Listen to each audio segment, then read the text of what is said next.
अगर मुझे कोई संतान नहीं है तो इसमें मेरी क्या गलती है? मैंने क्या बिगाड़ा है किसी का? हे भगवान, आप मेरे साथ ऐसा क्यों कर रहे हो?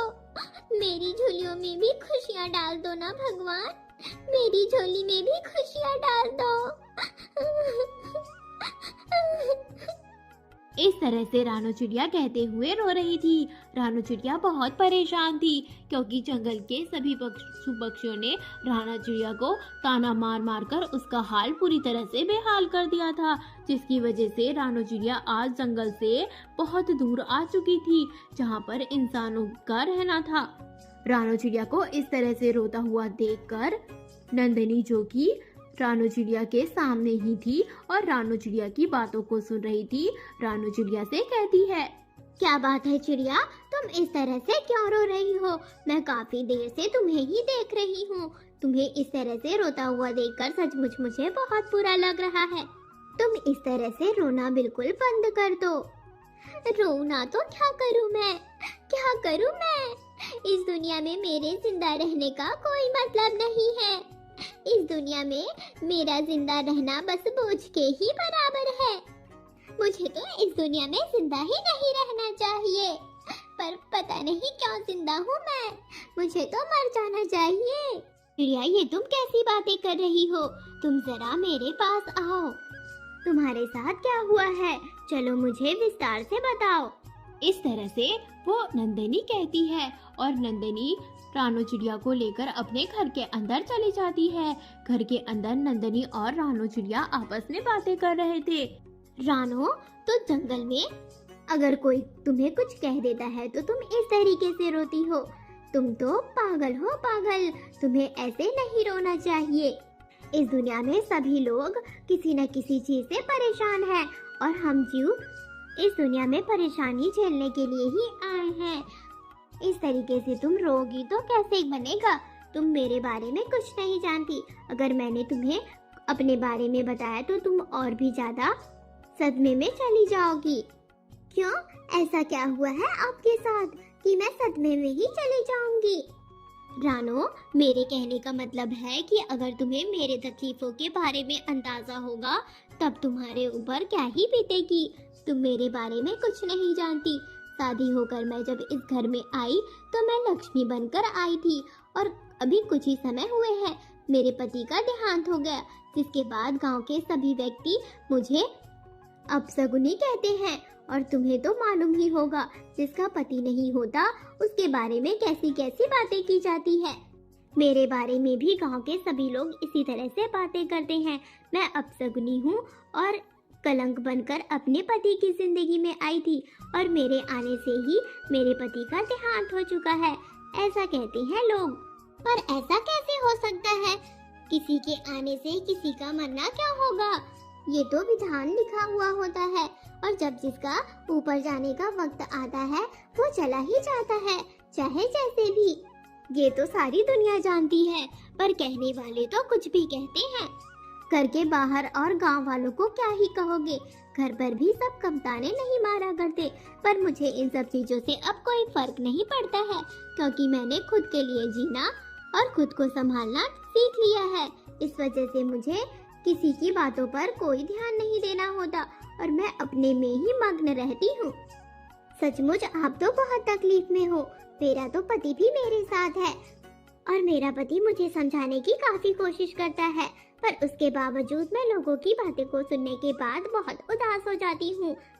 हमारे जंगल में बहुत सारे पशु पक्षी रहते हैं, कौवे, कबूतर, तोते और राजा मिट्ठू भी। पर कुछ लोगों की बात सुनने के बाद मुझे बहुत बुरा लगता है, जिसके बाद ही मैंने जंगल छोड़कर इस जगह पर आ गई हूँ जहाँ मेरी मुलाकात आपसे हुई।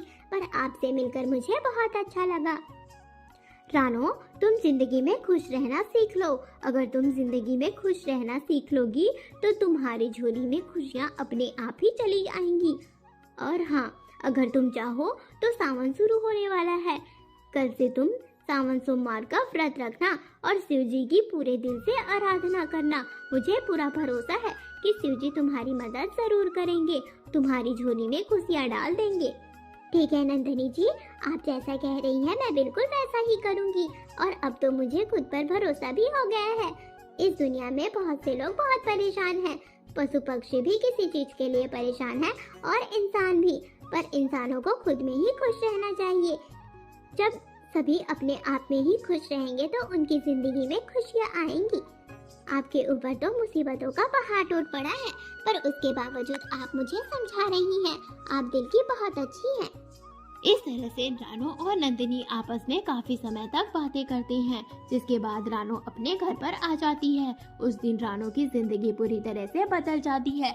रानो को खुद पर ही भरोसा हो जाता है। आकाश को भी रानो की बातें सुनकर बहुत अच्छा लगता है। जैसा नंदिनी ने कहा था, रानो चिड़िया अगले दिन से ही सावन सोमवार का व्रत रखती है और शिव जी की आराधना करती है। अब रानो चिड़िया कभी भी अपने बच्चों के बारे में नहीं सोचा करती थी और खुद में ही खुश रहती थी।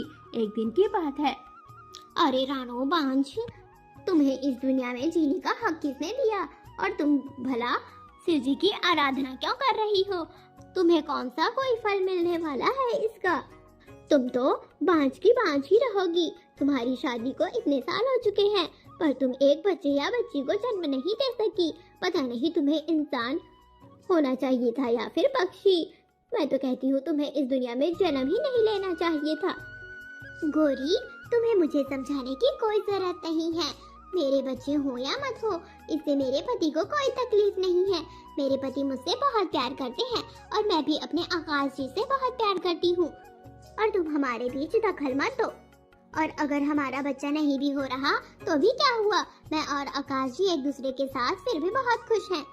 रानो चिड़िया की जवाब सुनने के बाद गोरी कौवी का मुंह तो बिल्कुल बंद हो जाता है और गोरी कौवी रानो चिड़िया का जवाब सुनकर एकटक उसे देखती ही रह जाती है।